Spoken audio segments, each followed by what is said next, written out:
Donc je commence par les goethites. Alors, ça, c'est Goethe. Et en fait, cette statue, elle est à Vienne en Autriche, mais alors ils l'ont fait en cuivre. Alors en fait, il est vert, le mec. Alors moi, j'ai décidé de le changer de couleur parce que ça, c'est vraiment pas normal que le mec qui a donné son nom à la goethite, il soit en vert. Hein, donc je l'ai changé. Donc si vous allez à Vienne, il n'est pas du tout de cette couleur, il est vert. Et puis bon, bah là, j'imagine que vous reconnaissez, c'est la Nouvelle-Calédonie et puis la goethite que vous avez ici. Donc voilà, en fait, il est là, le mec. Hein, donc ça, c'est sa couleur naturelle, enfin, si on peut dire ainsi. Et puis ça, c'est après transformation. Donc en fait, Goethe, c'est un Allemand qui était poète, philosophe, mais aussi naturaliste. Et donc on a donné son nom à ce minéral, la goethite, qui est alpha FeOOH. Et la prochaine. Alors, pareil, j'ai montré ça à la workshop, je trouve ça intéressant parce que vous, en Nouvelle-Calédonie, donc on a garni avec la garnérite en bas, ici, et puis donc on a Goethe avec la goethite en haut. Et donc on a les deux. Malheureusement, comme j'ai mis les dates de naissance et de mort là, en fait à peu de choses près, ils ne se sont pas rencontrés, quoi. Mais bon. Et puis c'est comme c'était un philosophe, il a des citations. Alors bon, ce sont assez intéressantes. Hein. Celle-là, elle est bien parce que bon, bah, les nationalités, on est tous devant la science et l'art. Puis bon, ça, j'ai trouvé que c'était pas mal parce que ça fait. Les hommes politiques devraient peut-être de temps en temps s'en inspirer. Hein. Donc moins ils parlent, plus ils ont d'idées. Et voilà. Ça aussi, rien n'est pire que de voir l'ignorance en action. En fait, il y a quelque chose d'autre que quelqu'un d'autre a dit qui m'a toujours intéressé. C'est, en fait, il y a pire que l'ignorance, c'est l'illusion du savoir. Parce que de temps en temps, j'écoute des gens qui parlent et j'aurais préféré qu'ils se taisent parce qu'ils ne savent pas. Parce qu'ils disent des trucs, c'est gros comme des maisons. Enfin, la prochaine, s'il te plaît, Stéphane. Alors, là je fais un peu de... La goethite, c'est fait avec du fer. Et donc la FeOH, mais souvent les gens ne savent pas qu'en fait le fer, c'est l'élément qui est le plus abondant sur Terre. Évidemment, c'est si on inclut le noyau, parce que sur la croûte, c'est le 5e, mais si on regarde sur la Terre elle-même, c'est quand même l'élément le plus important. Donc ça, c'est bien pour les trivia, si vous avez un poursuite trivia, machin, ça peut vous servir. Et puis aussi, il y a du fer chez les humains, dans nos hématies, hein, dans nos globules rouges. Et puis il n'y a pas grand-chose, hein, 4-5 grammes de fer, mais enfin bon, c'est toujours ça. Sans ça, c'est pas bon du tout. Hein. Et en majorité, c'est dans l'hémoglobine. Il y a un peu dans le foie, dans la moelle osseuse. Par contre, j'ai trouvé que c'était intéressant parce que la chlorophylle, ça ressemble beaucoup à l'hémoglobine structurellement. Mais à la place du fer, c'est du magnésium. Alors je me suis dit, comme on parle de roche ultra basique, fer, magnésium, il fallait que je le fasse. Alors, la goethite, c'est la rouille, hein. C'est le composant principal de la rouille. Il y en a dans les trucs latéritiques. Alors, je ne sais pas si vous avez, j'imagine ici, si vous, le dimanche, si vous voulez faire un peu de ciment, vous voulez mélanger un peu de pigment, pigment, c'est en français ça? Ah oui, c'est bon. C'était pas sûr. Et en fait, une tonne de goethite en ce moment, c'est peut-être $50 la tonne si on l'exploite. Mais si vous allez dans votre magasin préféré de bricolage, c'est 17 500 $ la tonne. Donc c'est quand même différent. On se demande d'ailleurs pourquoi les compagnies minières, au lieu de faire du nickel ou du fer, ils ne font pas des pigments. Enfin, bon, il y a une bonne raison, parce qu'on ne peut pas contrôler la forme et la quantité de la forme et la taille des particules, qui fait que c'est comme ça que la couleur reste constante. Et alors apparemment, il y a aussi de la goethite sur Mars. Alors, ça, je ne sais pas si c'est vrai, c'est un truc de la NASA, donc on n'est pas sûr. Ça peut être juste du spin-off. Hein. parce qu'ils veulent des crédits pour l'année prochaine. Ils ont dit tiens, un peu de goethite. Il y a de la goethite, il y a de l'eau, donc il y a de la vie. Enfin, voilà. Donc, mais je l'ai mis quand même parce que je suis sûr que ça vous intéresse. Et puis, évidemment, dans les minéraux, hein, dans les minerais, dans les gisements minéraux. Alors évidemment, le fer, hein, la goethite, c'est quand même un composant principal. Bon, dans le nickel, hein, avec le nickel latéritique, dans la partie supérieure, puis aussi dans les gossans. Alors, la goethite, ça a été utilisé depuis très très longtemps par les hommes pour faire des pétroglyphes un peu loin. Et puis, je parlerai un peu plus de ça tout à l'heure. Mais donc, c'est ce produit jaunâtre hein, qu'on trouve à Lascaux, par exemple. C'est quand même assez vieux, 17 000 ans. Ou en Afrique du Sud, dans des caves de Blombos, là, c'est quand même dans des outils ou dans des... Là, il y a un peu de goethite ici, c'est quand même assez vieux, 75 000 ans, donc ils utilisaient ça déjà beaucoup à l'époque, les ocres, ça s'appelle ocre jaune ou terre de sienne. En Australie occidentale du Nord, dans les Kimberleys, là, donc tous ces personnages, ces pétroglyphes, c'est fait avec de la goethite locale. Et puis il y a pas mal de peintures, par exemple de Vasari en Italie, où il utilise la goethite comme ocre jaune pour faire de la peinture. Alors, ça, par contre, ça c'est un truc que je trouve intéressant. Je ne sais pas si vous savez ce que c'est que la bernique, mais c'est ça, c'est le chapeau chinois qu'on trouve. Hein. Et en fait, ce gastéropode, ce qu'il fait, il gratte la roche, et donc il lui faut des dents assez solides pour gratter ça. Et en fait, il se trouve que ce matériel, c'est fait d'un truc avec des protéines, mais aussi de la goethite. Et ça, si on compare par rapport, par exemple, à des trucs qui sont quand même très, très durs et très solides, c'est le plus solide de tous les matériaux biologiques. Donc voilà, c'est pareil, c'est pour votre trivia. Ça, c'est sa dent, là, à ce petit gastéropode. Donc la prochaine fois, si vous en mangez, pensez-y, quoi, ça peut... Alors bon, là, je rentre un peu plus dans la... Alors, la goethite, ça fait partie du groupe du diaspore. Le diaspore, c'est ALOH. Et en fait, ce qui est intéressant avec les goethites, et je vais en parler un peu plus après, c'est que la goethite, elle accepte beaucoup de cations à la place du fer dans la structure. Et donc ça, on peut avoir du cuivre. Si c'est pur, ça s'appelle la Bresswellite. Après, donc, il y a le diaspore, la grotite, qui est une... c'est à la place du fer, c'est du manganèse. Là, on peut avoir fer vanadium, comme de la même structure de la goethite, puis on peut même avoir du gallium. Et la goethite, même si la formule chimique c'est FeOH, mais en fonction de la cristallographie, on peut donc avoir la goethite alpha, mais on peut avoir gamma, delta et bêta, qui sont les différentes formes de goethite. Elles ne sont pas aussi courantes.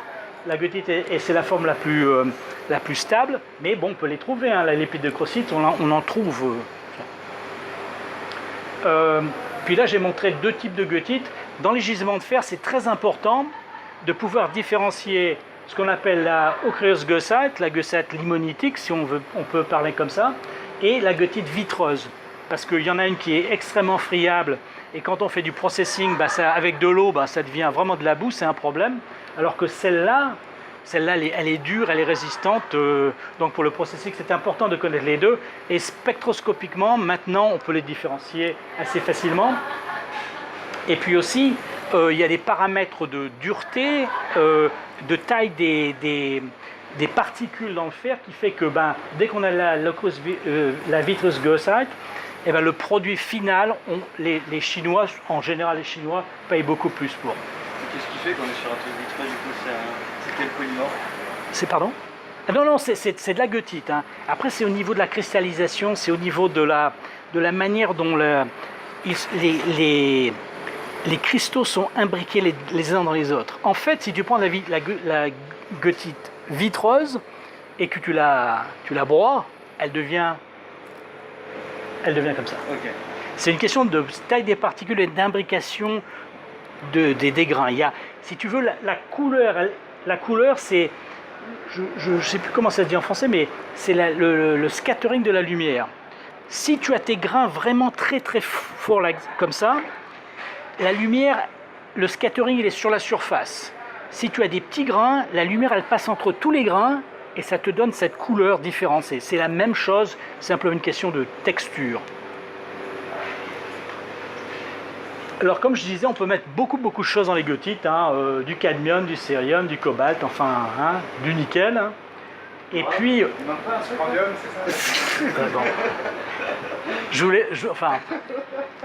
Je veux te laisser ton truc, hein, Yoram. Je voulais pas marcher sur tes plates-bandes. Hein. Mais bon, je peux le rajouter si tu veux. Hein. D'ailleurs, je pourrais le rajouter là. Hein. Alors alors bon, j'ai mis ça un peu parce que je trouve ça un peu rigolo. Je sais pas si c'est politiquement correct, mais enfin bon. Donc enfin, souvent fer nickel hein, dans les goethites, mais aussi fer aluminium, c'est les trucs les plus courants.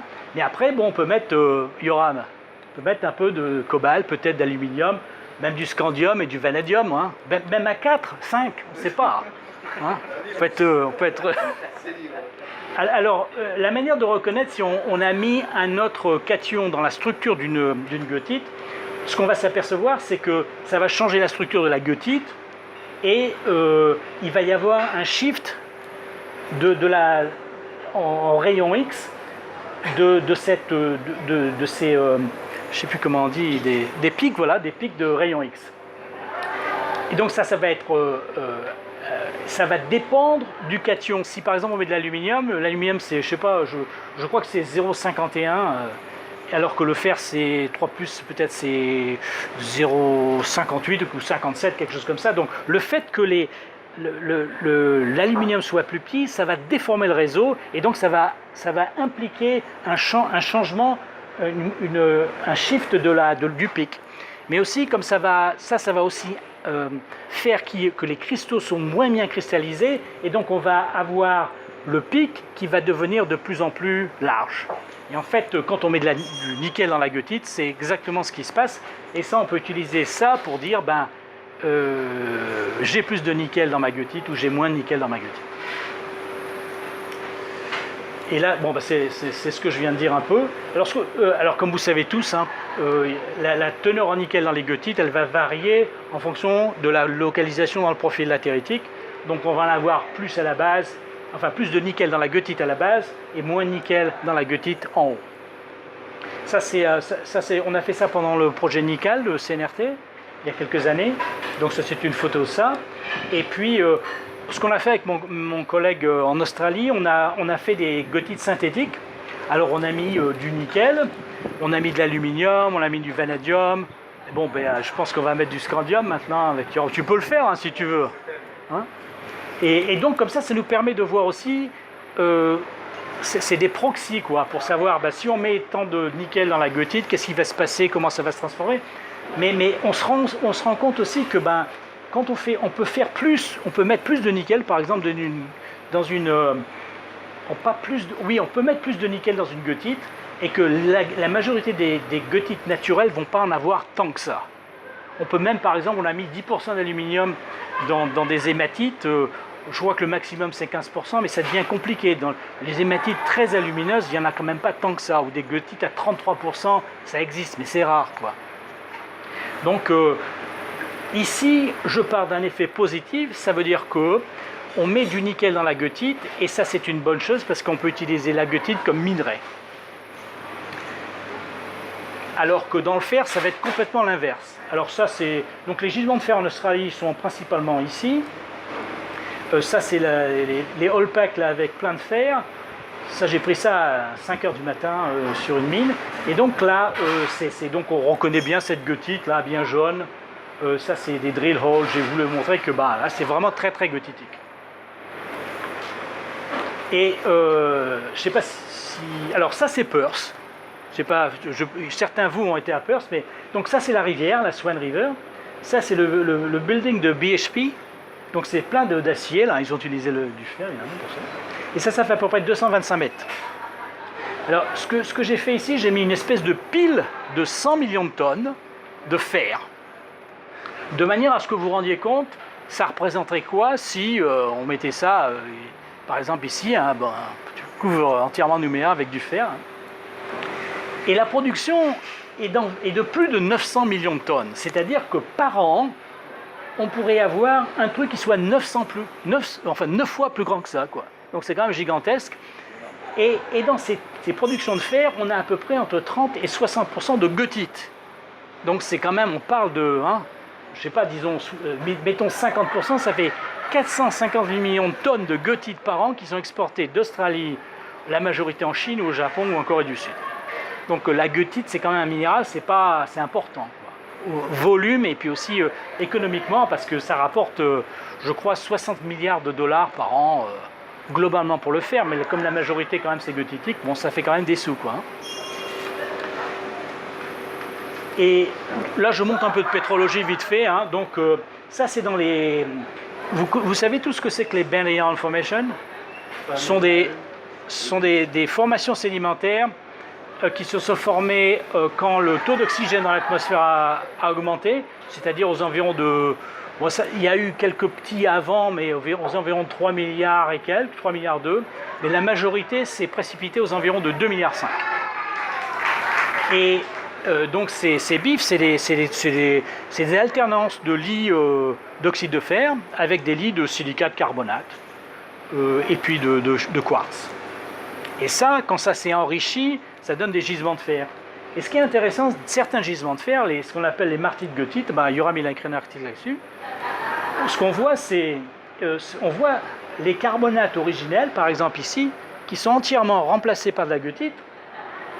Et donc en fait on reconnaît la forme originale du cristal, mais à l'intérieur c'est que de la goethite. Et alors ici on les voit bien les carbonates, mais aussi il y a des silicates ici, remplacés par la goethite, mais aussi des scherpes des petits quartz qui sont remplacés par la goethite.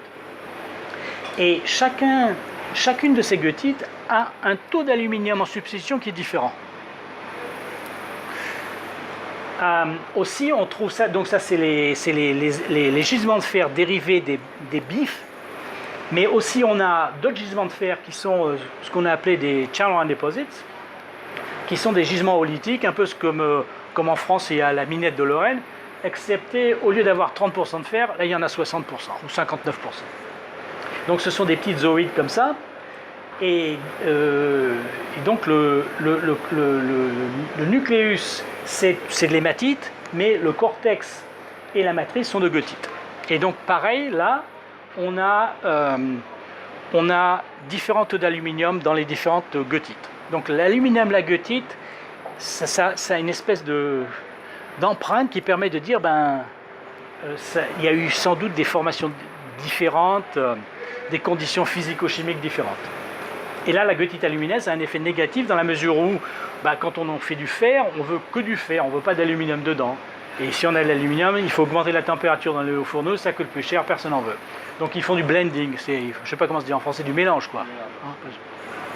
Alors, et ça, je vous l'ai mis parce que moi, je trouve ça, je l'ai fait moi-même, c'est assez rigolo, faites-le vous-même, si vous n'avez rien à faire le dimanche, par exemple. Donc ce qu'on a fait, là, on a fait ça dans le Pilbara. Donc on a mis deux espèces de briques, là, on avait apporté un peu de matos avec nous, enfin pas sophistiqué, 2 briques et puis un truc en métal. Et là, on a mis 2 petits tas de goethite. Là, on a mis un tas, on l'a laissé à l'air. L'autre tas, on l'a couvert de spinifex. Spinifex, c'est de la végétation, quoi. De manière à créer ici des conditions réductrices. Et ensuite, on a laissé brûler. Donc, on a fait aussi brûler dessous et dessus. Et donc, on a laissé ça se passer. On n'a pas bu de bière parce que, bon, les conditions de sécurité ne le permettaient pas.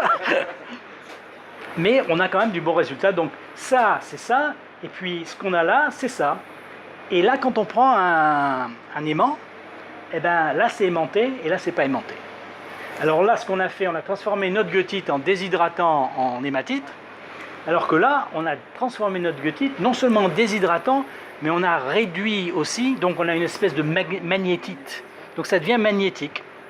Et c'est très intéressant parce que dans ces dépôts de seed, on a fait un modèle génétique il y a quelques années, et on avait regardé que quand on mettait un colloïde magnétique, en fait ce colloïde, il allait à des endroits bien particuliers autour des bordures, quoi, comme ça. Et en fait, on pense que ce qui s'est passé ici, eh ben, il y a eu des épisodes de feu naturels qui se sont passés et qui ont engendré un magnétisme naturel et qu'on peut cartographier avec ce colloïde magnétique. Donc si vous faites ça, c'est assez rigolo, même les enfants ça les amuse quoi. Même les géologues je suis sûr, ouais. Mais donc je vous ai... Voilà. C'est ça. Et du coup, t'as juste la bordure qui est magnétique ou t'as juste la cœur, c'est magnétique Non, non, il y a pas, tout n'est pas magnétique. Ouais. Tout n'est, si tu veux, T'as généré un peu une espèce de périmorphose. si tu veux, t'as ces petites zoïdes, t'as un feu qui vient, mais le feu, il va pas tout transformer, il va transformer un peu. Puis après, bon, il y a un autre épisode qui va venir, tu vas avoir peut-être la précipitation, dissolution en précipitation de la goethite, et puis après tu vas peut-être avoir un autre feu. Moi, j'ai fait une vidéo là-dessus, j'ai écrit un article, si ça vraiment ça t'intéresse, je peux te l'envoyer. Ok. Alors là, je voulais faire un peu de datation, et puis j'ai vu que vous avez des échantillons sympathiques pour ça. Alors il y a une compagnie minière de fer, et qui nous a dit, j'ai trouvé un espèce de stalactite dans une cave au milieu de la mine. Et tiens, voilà un morceau, donc ça ressemble un peu à ce... Je veux pas éblouir les gens, mais ça a fait un peu un truc comme ça, ou comme ça, quoi. Hein. Et donc, ils nous ont dit, est-ce que vous pouvez regarder? Et je dis, on peut faire du dating, c'est-à-dire l'âge des différents éléments de ces espèces de stalactites. Et on a fait ce qu'on appelle une méthode uranium, thorium, hélium, ce qui est parfait pour les goethites. Et donc on a pris une bande comme ça, et puis on a coupé des petits morceaux, on les a mis dans des petits trucs en platine, et on a mesuré l'uranium, thorium, hélium, et ça nous permet d'avoir des âges. Alors ce qui était quand même très intéressant, c'est sur le 14 et le 26, c'est-à-dire celui-là et celui-là, on suit la même bande autour, là, concentrique, et on a à peu près les mêmes valeurs d'âge, ce qui est quand même... Enfin bon, ça a l'air facile comme ça, mais bon, vu toutes les conditions possibles qui pourraient faire que on l'a pas, on l'a quand même. Et donc, en fait, donc on a daté, donc ça c'est là, et puis ça c'est là, et puis là il y a le truc au milieu, hein, qui est beaucoup plus jeune. Alors on voit quand même que ça varie énormément. Hein. Alors il y a des problèmes sans doute il y a des goethites qui sont dissoutes, retransformées, etc., etc. Mais enfin bon, on a des âges quand même qui varient, je sais pas, je me rappelle plus, entre 10 millions et puis... il est juste dans le truc là, je vois pas là. Je crois que c'est ça... 1,6 million. Attends, c'est le cœur qui a 1,6 million. C'est ça. Comment t'expliques? C'est quoi la fin là? C'est une bonne idée, c'est une bonne question ça. Non, mais je pense que il y avait un petit... L'eau continue à... Mais donc c'est quelque chose de concentrique en fait. Alors je veux pas rentrer trop dans les détails parce que personnellement, je ne pense pas que ça soit un stalactite. Moi, je pense que ça, c'est des lysgangs. C'est des trucs qui sont formés petit à petit comme ça. Mais j'écris un article dessus, donc je vous l'enverrai. C'est quoi la mine du coup? Ça a été trouvé ça? C'est Marandu, ça s'appelle. Donc après qu'on ait fait ça, on a fait les présentations aux compagnies minières, elles nous ont dit, bon c'est super intéressant, est-ce que vous pouvez faire ça sur la formation des dépôts, quand est-ce qu'ils sont formés? Donc on a fait ça sur les martites goethites dont je vous ai parlé tout à l'heure, et on a pris, donc ce qu'il nous fallait absolument, c'était des échantillons les plus frais possibles, parce qu'on ne voulait pas trop que l'altération vienne se superimposer, parce que bon après c'est compliqué. Alors on a pris des échantillons quand même qui sont profonds, 163 mètres de profondeur. Et donc là et ça c'est les premières données jamais faites sur les gisements de fer dans le monde. Les vraies données. Hein. Avant c'était, oui on pense que ça peut être ça, et là donc c'est aux environs, c'est mi-Éocène. Hein. Donc ça c'est pour les goethites et les martites. Ce qui est super important, ça veut dire que la goethitisation et la martitisation sont à peu près synchrones. Alors ça, pour l'échantillonnage après, c'est important, parce qu'on s'est ennuyé à faire des petits trucs, du drilling, de regarder sous le microscope pour prendre vraiment des échantillons. Et là, on se dit, après tout, c'est pas très grave, on peut prendre des gros échantillons, parce que s'ils sont du même âge, et puis là, on peut faire de la routine, et faire ça sur plein de dépôts, et puis avoir un truc général. Et puis on a fait ça aussi sur les autres, sur les seeds, là. Alors on a fait pour le... Il y a du bois, je ne vais pas parler de ça, mais ça c'est un truc qui est assez intéressant dans ces dépôts. Il y a du bois fossilisé remplacé par des oxydes de fer. C'est l'un des critères d'ailleurs majeurs de ces dépôts. Alors le bois, il est soit à l'intérieur et il est hématitique, soit il est dans la matrice et il est goethitique. Et donc on a regardé le bois dans la matrice, on a regardé aussi la goethite dans le cortex autour, et puis on a aussi regardé dans le truc hématitique. Et là, ça nous donne des âges, hein, entre, pour le bois, entre disons, 7 à 10 millions d'années. Après, pour les cortex, vous voyez à peu près l'âge, et puis le corps qui est plus vieux. Mais là, c'est des vraies données, c'est pas simplement de l'interprétation, puis ça colle avec notre modèle génétique qu'on a eu avant, donc ça doit être la vérité. Voilà. Yes, Donc, merci voilà. beaucoup. Merci.